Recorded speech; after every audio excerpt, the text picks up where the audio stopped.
objective. Art is objective. According to... objective or subjective? No, objective. Okay.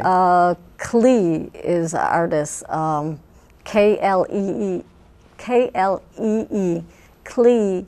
He was from the school of objective, let's put non-objective first. It's non-objective art because when you look at a picture, such as this picture, if you want to hold that picture up. This one again? If you want to hold that one up.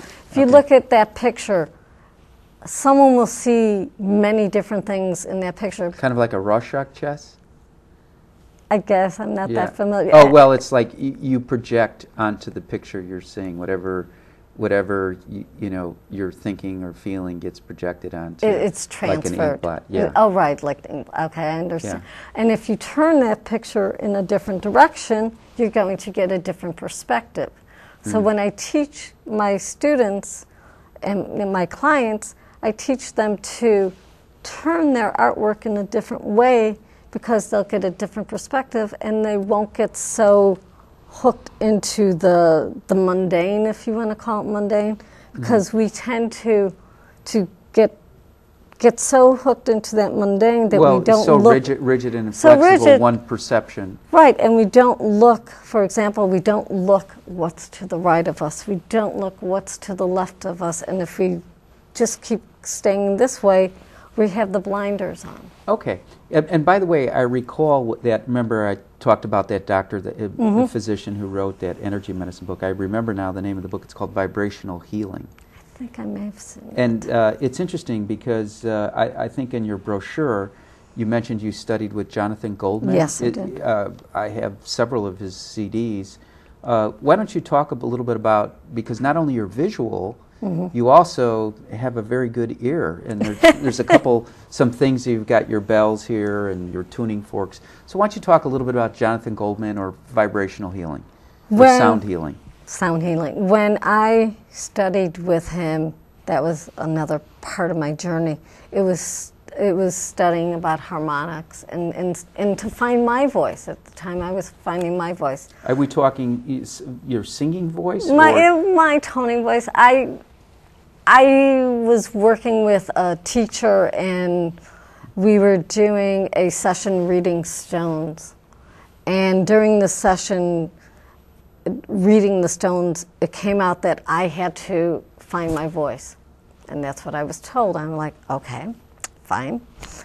And Jonathan Goldman's CD was playing at my apprenticeship program. I studied with Teo Pardis, and there was one of his CDs. It was, I'm just trying to think of the CD. Trance Tara. So do you chant as well? I sort of chant. What I do is, I'll give you an example. Okay. I had a feeling I was going to do this. So, my toning voice. I like working with the vowel sounds. A-E. Or to me, it's using the Hebrew vowel sounds. Okay. Yeah, I've heard it referred to as toning. As toning. Yeah, okay. And when I tone, and the best time to do this is when you're in the shower or when you're in the car. So nobody else hears. No, well, that's when you're less inhibited.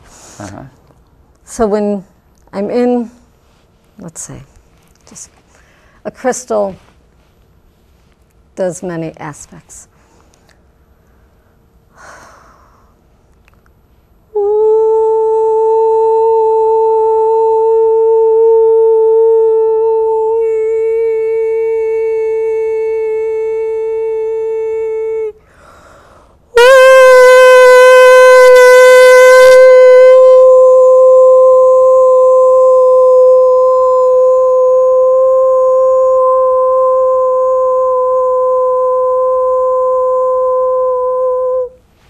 That's beautiful. I want to clap. So I will clap. Thank you. I was actually going in a little trance state. Well, you mentioned you use the Hebrew vowels. Do you practice Kabbalism? I do that too. I studied with a rabbi in Chicago. I was going to rabbinical school for about a year and a half. And then I had to go on to my next phase of my journey, which I had an art show in Houston, Texas, a one-woman art show. And that's where I met my next teacher. Okay. And what did you have a theme for your art show? Oh, I'm trying to remember. Actually, I don't remember the theme of the show. Have you had any other art shows? I show my art in various different places in Chicago.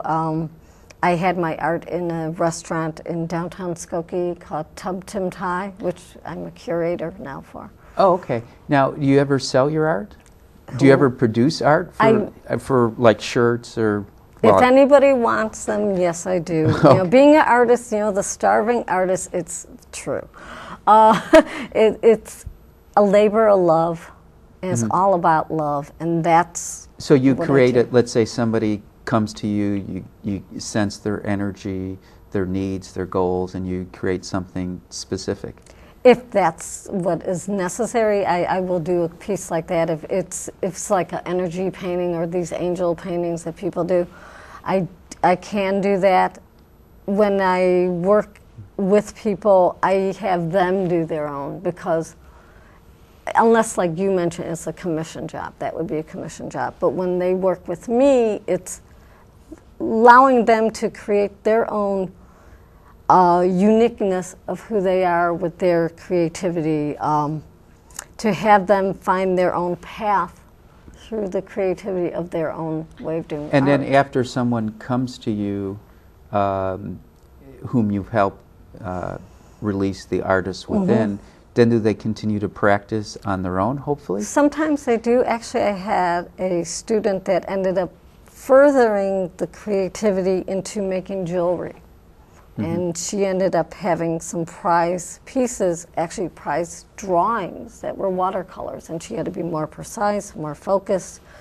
And through the studying with me, it enabled her to channel it a lot better. Yeah, and congratulations. That must make you feel very proud to have one of your students succeed so well. It reminds me of the book The Artist's Way. I think it was by Julia Cameron, is it? Yes, Julia. Yeah. Okay. Now, if one of our camera guys or gal can focus on this in back, I'm not going to say extraterrestrial, but... That's an unfinished piece. Yeah, I've never seen anything like that. It's very original. Can you describe what's going on with this? To me, it's dealing again with how I teach and how I present my teachings. Everything comes from the root. I don't know if you can see the root, but everything comes from the root. And we're like a plant. Our whole system, our whole body, the heart is like a flower, and the vessels, and all the vessels and the flow from the vessels go throughout the whole body, and the pieces of the arm and the hand. So it's sort of a in-depth perception of what I feel that's inside of the body of growth. So this is, you're expressing how you experience yourself internally. Internally. At the time, like I said, I'm not done with it. And here it's the spiral. It's sort of like the spiral, the infinity. Actually, it's like the infinity sign. How long does it take you to draw something like this or put this together? That one took a while, because I would go back to it and leave Well, it and I go noticed back you've to got like the sketched out, like you're going to put hands here. Right, but I haven't gotten to that yet. Things change. Now, did somebody give you the idea to cut out like a human being? Yeah, my husband. Oh, okay. My husband helps me. He's my muse. Uh-huh. He's my muse. All right. Now, you also have some other props or tools here. Like, how would you use the bells or the tuning forks? I don't know if that's a whistle. Oh, can you blow that? Let's just hear what that sounds like. I haven't done that one in a while, but okay.